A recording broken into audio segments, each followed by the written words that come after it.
Hello student, welcome to my YouTube channel. आज के इस वीडियो में हम बात करेंगे केमिस्ट्री के मोस्ट आईएमपी वन वर्ड जो हमारी बोर्ड एग्जाम में सबसे ज़्यादा पूछे जाते हैं।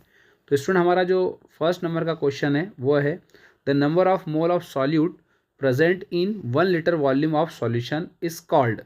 तो हमारा आंसर होने वाला स्टूडेंट सही है मोलरिटी। क्या होगा आंसर सही हमारा? मोलरिटी। सेकेंड नंबर का जो हमारा क्वेश्चन है ए solution which is distilled without changing its composition is called. तो स्टूडेंट हमारा करेक्ट आंसर होगा एजियोट्रॉपी। क्या होगा? एजियोट्रॉप। थर्ड नंबर का क्वेश्चन है the molarity of pure water is. Molarity pure water कितनी होती है? 55.5 है, इसको आप 55.5 कर लीजिएगा। इसी तरह से हम बात करेंगे फोर्थ नंबर का हमारा जो क्वेश्चन है द मिक्सचर ऑफ टू और more substance is called homogeneous mixture. ये हमारा कहलाएगा सॉल्यूशन। क्या होगा बेटा? सॉल्यूशन होगा। फिफ्थ नंबर का हमारे पास जो क्वेश्चन है on what do the colligative properties of a solution depend. तो स्टूडेंट हमारा जो करेक्ट आंसर होगा on the number of particles या कहें कि मॉलिक्यूल्स। कॉलिगेटिव प्रॉपर्टीज किस पर डिपेंड होती है? नंबर ऑफ पार्टिकल्स पर या कहें कि नंबर ऑफ मॉलिक्यूल्स को भी सॉल्यूट के। देन हमारे पास आता है कोलरास लॉ। तो यहाँ पर हमने लिख रखा राइट द कोलरास लॉ। तो कोलरास लॉ क्या होता है वो आपको यहाँ पर राइट करना है इसका। तो कोलरास लॉ क्या लिखते हैं बेटा? हम लिखते हैं lambda M infinite equal to lambda A plus infinite plus lambda B minus और इनफाइनाइट। ये हमारा कोलरास लॉ है। यहाँ पर एक्स वाई पर लगा लीजिए तो ये कोलरास लॉ हमारा हो जाता है। ठीक है स्टूडेंट, तो इसी तरह से हम बात करते हैं क्वेश्चन नंबर 7 की। क्वेश्चन नंबर 7 हमारे पास क्या दिया हुआ है? Right the chemical formula of rust. Rust का हमें क्या करना है? केमिकल फार्मूला लिखना है। तो क्या होता है हमारा करेक्ट आंसर? क्या होगा? Fe2O3 डॉट XH2O यहाँ पर लिखेंगे हम। 4H2O की जगह क्या करेंगे हम? XH2O लिखेंगे तो हमारा करेक्ट आंसर हो जाएगा। 8 नंबर का a device which convert chemical energy into electrical energy is called. ऐसा डिवाइस आपको बताना जो केमिकल एनर्जी को काहे में कन्वर्ट करता है? इलेक्ट्रिकल एनर्जी में। तो हमारा करेक्ट आंसर होगा इलेक्ट्रोलाइटिक सेल। क्या होगा हमारा correct answer? Electrolytic cell. 9 number की अगर हम बात करते हैं the reaction in which both oxidation reduction occurs simultaneously is called. जब हमारे पास कोई ऐसी रिएक्शन जिसमें ऑक्सीडेशन रिडक्शन साइमल्टेनियसली होता है बेटा तो उसको बोला जाता है रेडॉक्स रिएक्शन। क्या बोलते हैं हम उसको? Redox reaction. देन स्टूडेंट हम बात करते हैं 10 नंबर का क्वेश्चन हमारे पास है what is the basis reaction of corrosion. Corrosion generally किस प्रोसेस को फॉलो करते हुए यहाँ पर होता है? तो वो क्वेश्चन है हमारा। तो आंसर हमारा रहेगा ऑक्सीडेशन। क्या रहेगा हमारा आंसर? ऑक्सीडेशन। क्वेश्चन नंबर 11 की बात करते हैं the slow term of a reaction is called rate determining state. जब हम केमिकल काइनेटिक्स पढ़ते हैं तो उसमें एक स्लो टर्म आती है जहाँ पर हम रेट डिटरमाइनिंग स्टेप की बात करते हैं। इसे RT रेट डिटरमाइनिंग स्टेप कहते हैं। RDT रेट डिटरमाइनिंग टर्म या कभी कभी हम इसे रेट डिटरमाइनिंग स्टेप भी कहते हैं। देन स्टूडेंट हमारे पास 12 नंबर का क्वेश्चन है। 12 नंबर का जो क्वेश्चन है उसकी अगर अपन बात करते हैं तो हमारे पास लिखा राइट द अर्नियस इक्वेशन। हमें अर्नियस इक्वेशन लिखना है। तो ये थोड़े से मिस्टेक है इसमें, इसको करेक्ट करेंगे आप। अर्नियस इक्वेशन क्या होती है हमारे पास? K is equal to AE into minus EA upon में RT। ये हमारा क्या होगा? अर्नियस इक्वेशन होगा। K is equal to AE minus EA upon में RT। इसी तरह से हम बात करते हैं 13 नंबर के क्वेश्चन की। Write the formula of the first order integrated formula. First order reaction का इंटीग्रेटेड आपको फार्मूला लिखना है। तो क्या होगा स्टूडेंट हमारा formula? K is equal to 2.303 divided by T log 10 A upon में A माइनस एक्स। ये हमारा क्या हो जाएगा? फर्स्ट ऑर्डर रिएक्शन का इंटीग्रेटेड फार्मूला। देन स्टूडेंट इसी तरह से हम बात करते हैं 14 नंबर के क्वेश्चन की। पिक्रिक एसिड का हमें यहाँ पे क्या लिखना है? फार्मूला लिखना है। तो पिक्रिक एसिड का फार्मूला कैसा होता है? ये आप बनाएंगे बेंजीन, इसके ऊपर आप लगाएंगे फिनॉल और OH लगा देंगे मतलब, और फिर यहाँ लिखेंगे हम NO2, यहाँ भी आप लिखेंगे NO2 और यहाँ भी आप क्या लिख देंगे? NO2 लिखेंगे। तो इस तरह से हमारा पिक्रिक एसिड का फार्मूला बन जाता है। स्टूडेंट हमारे पास आता है फिर 15 नंबर का क्वेश्चन। 15 नंबर का क्वेश्चन हमारे पास क्या है? 15 number what is the energy required for the completion of a reaction called. तो किसी भी रिएक्शन को कंप्लीट करने के लिए जो एनर्जी की रिक्वायरमेंट है उसे हम क्या कहते हैं बेटा? Activation energy. क्या कहते हैं? Activation energy. क्वेश्चन नंबर 16 है हमारे पास the solution of AgCl2 and Ki is called. तो हम इसे बोलेंगे नेजलर रिएजेंट। क्या बोलते हैं बेटा हम इसको? नेजलर रिएजेंट के नाम से इसको जानते हैं। क्वेश्चन नंबर हमारे पास आता है 70 नंबर के क्वेश्चन की जब अपन बात करते हैं तो हमारे पास लिखा हुआ है what is called lunar caustic. Lunar caustic का फॉर्मूला क्या होता है? AgNO3 या कहीं की सिल्वर नाइट्रेट के नाम से इसको जानते हैं हम लोग। क्वेश्चन नंबर 18 है among the elements of d block zinc does not show variable valency why. जो जिंक होता है वो डी ब्लॉक एलिमेंट है लेकिन उसके बाद भी वेरिएबल वैलेंसी क्यों नहीं शो करता है? तो हमारा जो करेक्ट आंसर है वो है due to completely filled d orbital. जो जिंक होता है उसका डी ऑर्बिटल क्या होता है? कंप्लीटली फिल्ड होता है, जिसकी वजह से वेरिएबल वैलेंसी रिप्रेजेंट नहीं करता है। क्वेश्चन नंबर 19 है हमारे पास how many unpaired electron are there in F+3। तो F+3 में कितने अनपेयर्ड इलेक्ट्रॉन है? तो हम बोलेंगे स्टूडेंट 5। कितने होंगे? 5 होंगे। उसके बाद हम बात करते हैं क्वेश्चन नंबर 20 की। तो क्वेश्चन नंबर 20 हमारे पास क्या दिया हुआ है? The main reason for transition element to form coloured ion. तो transition metal generally coloured ion क्यों बनाते हैं? तो हमारा जो करेक्ट आंसर है student unpaired electron present in D subshell. D subshell के अंदर क्या होते हैं? अनपेयर्ड इलेक्ट्रॉन होते हैं, जिसकी वजह से ये कलर्ड कॉम्प्लेक्स बनाने का या कलर्ड आयन बनाने का काम करते हैं। स्टूडेंट फिर हम बात करते हैं क्वेश्चन नंबर 21 की। तो क्वेश्चन नंबर 21 जो हमारे पास है वो क्या दिया हुआ है? The organic metal used in refining petrol the compound is. जो ऑर्गेनिक मेटल होता है जिसका हम यूज़ करते हैं रिफाइनिंग पेट्रोल कंपाउंड में, तो कोई हमारे पास उसका आंसर क्या होगा? Tetraethyl lead. इसका जो फार्मूला है C2H5 4Pb, tetra ethyl lead के नाम से इसको हम जानते हैं। क्वेश्चन नंबर हमारे पास 22 है dibenzene is a structure of chromium. तो हमारा आंसर क्या हो जाएगा? सैंडविच। जो डाइबेंजीन होती है, मतलब हमने याद करो सैंडविच स्ट्रक्चर पढ़ा था फेरोसिन के अंदर, तो ये 2 डाइबेंजीन बीच में क्रोमियम आ जाएगा हमारा, तो ये जो स्ट्रक्चर हमारा क्या कहलाएगा? सैंडविच स्ट्रक्चर कहलाएगा। क्या कहलाएगा बेटा? Sandwich structure. स्टूडेंट इसी तरह से हम बात करेंगे 23 नंबर के क्वेश्चन की। 23 नंबर का क्वेश्चन हमारे पास दे रखा in NiCO4 the central metal ion has hybridization. हमारे पास यहाँ पर सेंट्रल मेटल आयन का हाइब्रिडाइजेशन पूछा है, तो करेक्ट आंसर हमारे पास होगा इसका sp3 हाइब्रिडाइजेशन। क्या होगा? sp3 hybridization. Question number 24 haemoglobin is an iron compound. तो ये हमारा जो हीमोग्लोबिन है अगर वो आयरन उसके अंदर प्रेजेंट होता है तो ये कॉम्प्लेक्स कंपाउंड या कॉम्प्लेक्स की कैटेगरी में आता है। 25 नंबर का क्वेश्चन है what type of ligand is EDTA। EDTA हमारा किस तरह का लिगेंड है? तो EDTA हमारा हेक्साडेंटेड लिगेंड है। एक और बात आप ध्यान रखेंगे, EDTA का full form ethylene diamine tetra acetate होता है, इसका फुल फॉर्म ये भी आप याद रखें, और ये हेक्साडेंटेड लिगेंड है। स्टूडेंट 26 नंबर का क्वेश्चन हमारे पास आता है। 26 नंबर का क्वेश्चन हमारे पास है IUPAC नाम आपको लिखना है जो कंपाउंड दिया हुआ है, तो इसका IUPAC नाम होगा हेक्सा अमाइन कोबाल्ट क्लोराइड, और इसका ऑक्सीडेशन नंबर कितना है? 3 है, तो इसका IUPAC नाम होगा। इसी तरह से 27 के IUPAC की नाम को बात करेंगे हम, तो आगे दे रखा पोटेशियम हेक्सा साइनोफेरेट सेकेंड, ये इसका ऑक्सीडेशन नंबर हो जाएगा सेकेंड, और इसका पूरा नाम हो जाएगा फेरेट। क्यों? क्योंकि हमारे पास CN जो है वो एक नेगेटिव लिगेंड है, तो हमारा आयरन क्या बन जाएगा? फेरेट बन जाएगा। इसी तरह से 28 नंबर का क्वेश्चन हमारे पास दिया हुआ है K3CO C2O4 has the effective atomic number of the central metal ion. तो आंसर होगा हमारे पास 30। कोबाल्ट का इफेक्टिव एटॉमिक नंबर कितना है यहाँ पर? 30 होगा। 29 नंबर का क्वेश्चन है what is called coordination number. Coordination number किसे कहा जाता है? तो स्टूडेंट कोऑर्डिनेशन नंबर की अगर अपन बात करें तो number of monodentate ligand attach होते हैं हमारे सेंट्रल मेटल आयन से। जब सेंट्रल मेटल आयन के साथ में मोनोडेंटेड लिगेंड डायरेक्ट जुड़े हुए रहते हैं तो हमारा कोऑर्डिनेशन नंबर को बताने का काम करते हैं। स्टूडेंट 30 नंबर का क्वेश्चन दे रखा है right the formula of hexa amine cobalt second sulphate. यहाँ पर IUPAC नाम लिखा हुआ है, हमें इसका कंपाउंड बताना है, तो ये रहा हमारा कंपाउंड क्या है? हेक्सा अमाइन, ये रहा हेक्सा अमाइन, कोबाल्ट ये रहा, और ये सल्फेट है। फिर इसका ऑक्सीडेशन नंबर निकालेंगे तो आप समझ जाएंगे। क्वेश्चन नंबर हम बात करते हैं स्टूडेंट 31 नंबर की। 31 नंबर का क्वेश्चन हमारे पास क्या दे रखा है right the chemical name of DDT। DDT का फुल फॉर्म आपको पता होना चाहिए डाइक्लोरो डाइफिनाइल ट्राइक्लोरो इथेन। इसका स्ट्रक्चर भी आपको प्रॉपर तरीके से पता होना स्टूडेंट, वो भी पूछा जाता है। देन हम बात करते हैं 32 नंबर के क्वेश्चन की which compound is form when chloroform is heated with the silver powder. Which compound is formed when chloroform is heated with silver powder. तो स्टूडेंट हमारा करेक्ट आंसर होगा एसिटिलीन। क्या होगा? एसिटिलीन हमारा करेक्ट आंसर है।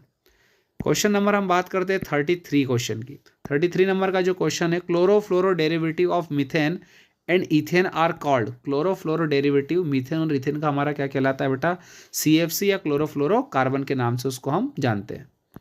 34 which reaction occur when alkaline phenol react with chloroform. अगर मैं बात करूं कि हमारे पास फिनॉल है, वो क्लोरोफॉर्म के साथ में रिएक्ट करता है अल्कलाइन मीडियम में या बेसिक मीडियम की प्रेजेंस में, तो ये रिएक्शन हमारी कौन सी होती है बेटा, रीमर टीमर होती है। और आपको पता है कि फिनॉल को जब हम क्लोरोफॉर्म के साथ में 40 से 60 डिग्री सेंटीग्रेड पर एक बेस की प्रेजेंस में जब ट्रीट करते हैं तो हमें वो सैलिसिलिक एल्डिहाइड मिलता है, जिसे हम रीमर टीमर रिएक्शन बोलते हैं। स्टूडेंट इसी तरह से हमारे पास आता है 35 नंबर का क्वेश्चन। 35 नंबर का जो क्वेश्चन है, what is formed when ethyl alcohol react with bleaching powder. Ethyl alcohol किससे रिएक्ट कर रहा है, ब्लीचिंग पाउडर से, तो क्या बनेगा बेटा हमारे पास क्लोरोफॉर्म बनेगा। तो करेक्ट आंसर क्या हमारा, क्लोरोफॉर्म। 36 नंबर के क्वेश्चन की बात करें, what is the removal of water molecules from alcohol called. अगर अल्कोहल में से वाटर मॉलिक्यूल्स रिमूव करते हैं तो ये क्या कहलाता है हमारा, तो ये कहलाता है डिहाइड्रेशन। क्या होता है बेटा, डिहाइड्रेशन।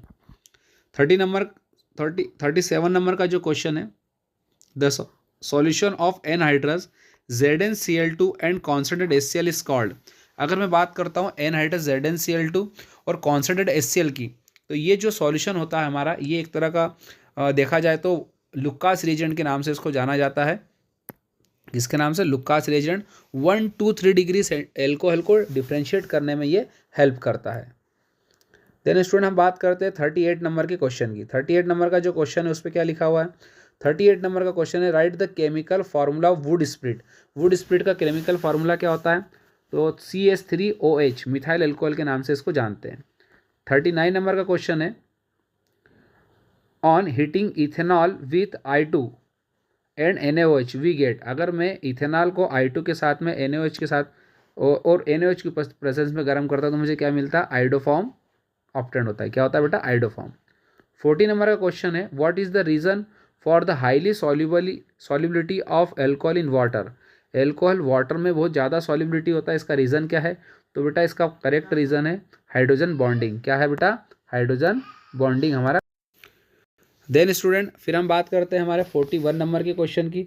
तो 41 नंबर का जो क्वेश्चन है उसमें हमें क्या दे रखा है, mustard oil is the main product of the reaction. Mustard oil जो है उसमें मेन प्रोडक्ट क्या होता है हमारे रिएक्शन का, तो अल्काइल आइसोथायोसाइनेट जो होता है हमारा मेन प्रोडक्ट होता है।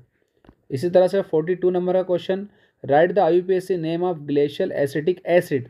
तो ग्लेशियल एसिटिक एसिड का IUPAC नाम क्या होता है, इथोनिक एसिड। क्या होता है, इथोनिक एसिड।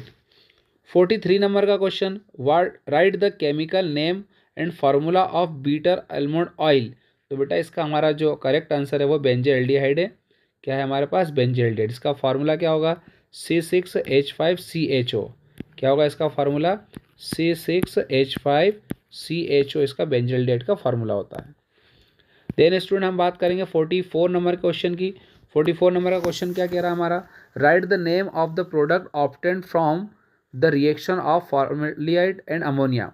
फॉर्मेल्डिहाइड और अमोनिया से जो प्रोडक्ट हमें मिलता है उस रिएक्शन का नाम लिखना है। तो सबसे पहली बात तो ये यूरोट्रोपिन की बात कर रहे हैं, क्योंकि जब फॉर्मेल्डिहाइड और अमोनिया आपस में रिएक्ट करता है तो यूरोट्रोपिन मिलता है और उसका IUPAC नाम होता है हेक्सामिथाइलिन टेट्राअमाइन। 45 नंबर के क्वेश्चन की बात करते हैं, the polymer obtained from the reaction of phenol and formaldehyde. अगर मैं पॉलीमर की बात करता हूँ जो मुझे ऑब्टेन्ड होता है फिनॉल और फॉर्मेल्डिहाइड के रिएक्शन से, तो क्या होगा आंसर उसका बेटा, बेकेलाइट। क्या होगा, बेकेलाइट होगा। फिर स्टूडेंट हमारे पास आती है, राइट द रोजेनमुंड रिएक्शन। देखो मैंने यहाँ पर कुछ रिएक्शन दिए आपको, ये आपको कमेंट बॉक्स में लिख के बताना है इसका रोजेनमुंड रिएक्शन क्या है। इसी तरह से 47 नंबर की बात करो, पर्किन रिएक्शन है, ये भी आपको लिख के बताना है, तो आप कमेंट बॉक्स में लिख दीजिए पर्किन रिएक्शन क्या होगी। ठीक है स्टूडेंट, अब हम बात करते हैं 48 नंबर के क्वेश्चन की। 48 नंबर का जो हमारे पास क्वेश्चन दिया हुआ है वो दे रखा है, which colour is obtained when Schiff reagent with बेंजोएल्डिहाइड।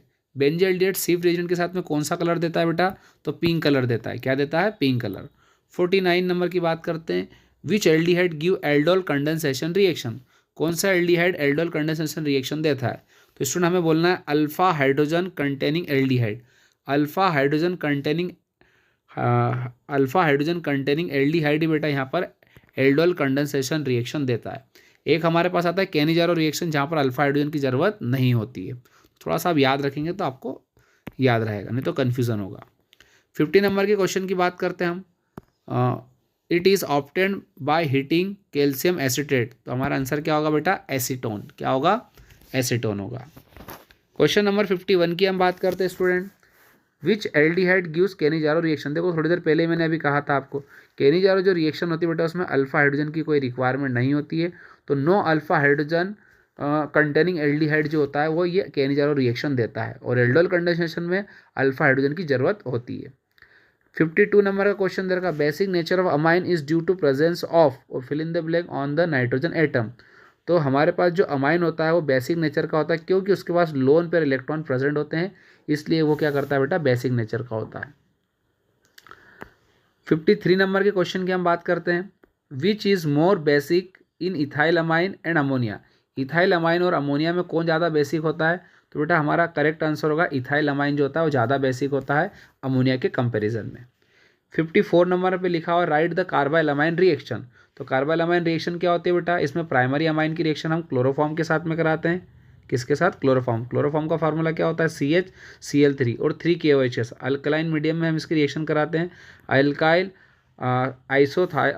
Alkyl isocyanate हमें मिलता है KCl और वाटर मॉलिक्यूल्स। तो ये रिएक्शन आपको लिखते आनी चाहिए।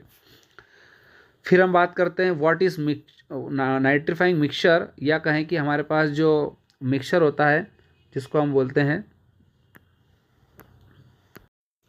देन हम स्टूडेंट बात करते हैं हमारे पास 56 नंबर के क्वेश्चन की। 56 नंबर का क्वेश्चन क्या दे रखा है? Why does aniline turn black when left expose to air. Aniline को अगर मैं ब्लैक हो जाता है अगर मैं उसको एक्सपोज करता हूँ एयर में, तो बेटा इसका रीज़न ये है कि ड्यू टू ऑक्सीडेशन। वो क्या कर लेता है? एनिलीन आपका ऑक्सीडेशन कर लेता है। 57 नंबर के क्वेश्चन में दे रखा what is the mirbane oil called. Mirbane का ऑयल किसका कहा जाता है? तो नाइट्रोबेंजीन को मिर्बेन का ऑयल कहा जाता है। इसका फार्मूला भी याद रखेंगे, आपको बेंजीन बनाना है और बेंजीन के ऊपर केवल आपको NO2 ऐड करना है, तो ये आपका बन जाएगा नाइट्रोबेंजीन। इसको हम मिर्बेन ऑयल के नाम से भी जानते हैं। स्टूडेंट इसी तरह से हम बात करते हैं 58 नंबर के क्वेश्चन की। 58 नंबर का जो क्वेश्चन है, aniline is react trichloromethane and caustic potash. तो हमारे पास क्या ऑप्टेंड होगा बेटा? फिनाइल आइसोसाइनेट हमें ऑप्टेंड होगा। इसी तरह से हम बात करेंगे 59 नंबर के क्वेश्चन की। Nature of try nitrobenzene and try nitrotoluene is. Try nitrobenzene हो या चाहे ट्राई नाइट्रोटोलिन हो, ये दोनों ही एक्सप्लोजिव होते हैं। कैसे होते हैं? एक्सप्लोजिव। 60 नंबर का क्वेश्चन है हमारे पास, write the chemical formula of Hinsberg reagent. Hinsberg reagent का फार्मूला क्या होता है? C6H5SO2Cl। ये हमें परफेक्ट याद रखना, कई बार पूछा गया है। देन स्टूडेंट हम बात करते हैं 61 नंबर के क्वेश्चन की। 61 नंबर का जो हमारे पास क्वेश्चन है उसमें ये दे रखा है which vitamin C found in आंवला। आंवला में कौन सा विटामिन पाया जाता है? तो vitamin C। Which disease is caused due to lack of insulin lack of insulin, तो डायबिटीज हम बात करेंगे। 63 हमारे पास दे रखा what is the chemical name of sugar present in milk. Milk में कौन सी शुगर प्रेजेंट है? उसका केमिकल नाम क्या है बेटा? तो लैक्टोज। क्या नाम है उसका? लैक्टोज। 66 नंबर के क्वेश्चन की हम बात कर रहे हैं। Which vitamin is responsible for blood clotting. Blood clotting के लिए कौन सा विटामिन रिस्पॉन्सिबल है? करेक्ट आंसर हमारे पास है vitamin K। 65 which protein is responsible for blood clotting. Fibrinogen जो होता है ब्लड क्लोटिंग के लिए रिस्पॉन्सिबल होता है। कौन होता है? फाइब्रिनोजेन। देन स्टूडेंट फिर हम बात करते हैं यहाँ पर write the name of monomer unit of protein. Protein की मोनोमर यूनिट का क्या नाम है? Amino acid. क्या नाम है बेटा? Amino acid. Amino acid join together to form peptide bond. जब अमीनो एसिड आपस में जुड़ते हैं तो पेप्टाइड बॉन्ड बनाते हैं, और पेप्टाइड बॉन्ड बनने से जो अमीनो एसिड आपस में जुड़े थे वो क्या बना लेंगे? आप प्रोटीन बन जाएंगे। क्या बन जाएंगे? प्रोटीन। इसी तरह से हम बात करते हैं 68 नंबर के क्वेश्चन की। Denaturation does not affect which structure of protein. Protein के कौन से स्ट्रक्चर को डीनेचुरेशन अफेक्ट नहीं होता? तो प्राइमरी स्ट्रक्चर जो होता है प्रोटीन का वो अफेक्ट नहीं होता डीनेचुरेशन में। 69 the chemical name of vitamin C। Chemical name हमारा विटामिन C का क्या है? Ascorbic acid. 70 give one example of heterogeneous polysaccharide. तो ग्लाइकोजन जो है वो हेट्रोजिनस पॉलीसेकेराइड का एग्जाम्पल है। 71 नंबर का जो क्वेश्चन है हमारे पास, write the name of protein present in hair wool and silk. हम बात करें हेयर वूल और सिल्क में कौन सा प्रोटीन होता है? तो कैरोटीन प्रोटीन होता है। क्या होता है बेटा? कैरोटीन प्रोटीन होता है। स्टूडेंट हम बात करते हैं 72 नंबर के क्वेश्चन की। 72 नंबर का जो क्वेश्चन दे रखा, write the chemical name and formula of sugar cane. Sugar cane का आपको केमिकल नेम लिखना है और फार्मूला लिखना है। तो इसका नाम होता है शुगर केन का सुक्रोज, फार्मूला होता है C12H22O11। 73 नंबर का जो क्वेश्चन है, what are the fast fat oil and wax like substance found in living organism called. तो इसको हम बोलेंगे बेटा लिपिड। क्या बोलेंगे बेटा? लिपिड कहेंगे। देन हम बात करते हैं सेकंड लास्ट क्वेश्चन की। तो सेकंड लास्ट हमारे पास जो क्वेश्चन है उसका क्या नाम है बेटा? तो which are the fat soluble protein. Fat soluble protein कौन है हमारे पास? विटामिन ए, डी, ई और के जो होते हैं फैट सॉल्युबल प्रोटीन होते हैं। इसी तरह से स्टूडेंट 75 के हमारे पास, name the disease caused by deficiency of vitamin D. Vitamin D से अगर मैं बात करता हूँ, name the disease caused by deficiency of vitamin D, तो हमारा आंसर होगा स्टूडेंट रिकेट्स। क्या होगा आंसर? रिकेट्स। तो स्टूडेंट ये थे हमारे इस वीडियो के 75 most IMP most important one word जो हमने पूरी केमिस्ट्री के अंदर से लिए थे। अगर आपने ये सारे वन वर्ड कर लिए, 75 वन वर्ड कर लिए, तो आपको फिर बोर्ड एग्जाम की कोई टेंशन नहीं होगी। इसके हमने कुछ MCQs के भी वीडियो भी डाले हैं, ताकि आप उनको भी देख लेंगे तो आपका काम आसानी से हो जाएगा। ये हमारा यूट्यूब चैनल है, इसको आप सब्सक्राइब कर लीजिए। हमारे फेसबुक पेज से भी जुड़ सकते हैं, और आपका अगर कोई फ्रेंड सर्कल है तो उससे भी आप ये वीडियो शेयर कीजिए, ताकि उसके भी बोर्ड एग्जाम में अच्छे से MCQs कवर हो जाए। हमारे इस चैनल पर आपको MCQs भी मिल जाएंगे, वन वर्ड मिलेंगे, fill in the blanks, true false, सभी कुछ कंटेंट मिल जाएगा जो एकदम फ्रेश से प्रिपेयर किया गया है। तो बोर्ड एग्जाम की अगर आप तैयारी कर रहे हैं तो ये आपके लिए बहुत ज़्यादा इंपॉर्टेंट 75 वन वर्ड में आपके लिए लेकर आया था, जो आपने इस वीडियो में देखे। सो आई होप कि आपको वीडियो समझ में आया होगा। तो मिलते हैं फिर आपसे अगले वीडियो में। Thank you so much for watching my video.